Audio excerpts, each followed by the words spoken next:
એક તરફ ભાજપના નેતાઓ, ભાજપની સરકાર અને કેટલાક એની સાથે મળેલા ભ્રષ્ટાચાર કરનારા વ્યક્તિઓ રોડના કામમાં ભ્રષ્ટાચાર કરી અને વર્ષે કરોડો અબજો રૂપિયા જનતાના લૂંટી લે છે.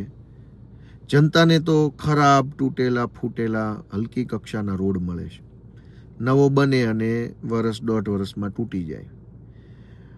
આની સામે વિરોધ કરવા માટે અને રોડના કામમાં ભ્રષ્ટાચાર ચાલતો હતો એનો વિરોધ કરવા માટે આમ આદમી પાર્ટીના આગેવાન, તાલુકા પંચાયતની ચૂંટણીમાં જીતેલા વ્યક્તિ હિતેશભાઈ મોઢવાડિયા, પોરબંદરના મોઢવાડા ગામના વ્યક્તિ છે, એણે રોડના કામમાં ભ્રષ્ટાચાર ચાલતો હતો તો વિરોધ કર્યો કે ભાઈ રોડની ક્વોલિટી સારી હોવી જોઈએ, કેમ કે હાથેથી રોડ ઉખડી જતો હતો, ડામર રોડ.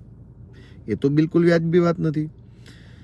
તો કોન્ટ્રાક્ટરો, ભાજપના નેતાઓ અને પોલીસ બધાએ ભેગા મળી અને ખોટી એફઆઈઆર કરી નાખી.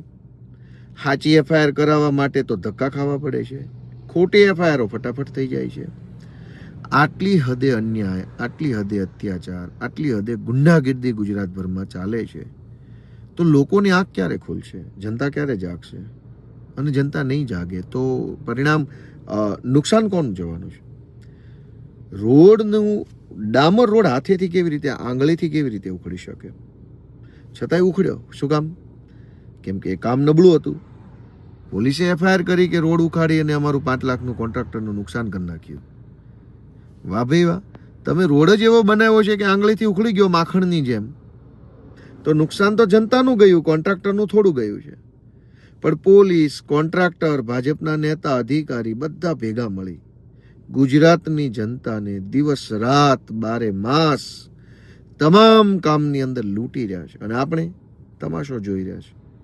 કોઈ વ્યક્તિ આપણા માટે લડે તો આપણે બોલતા નથી. હિતેશભાઈ મોઢવાડિયાને અમારું સમર્થન છે.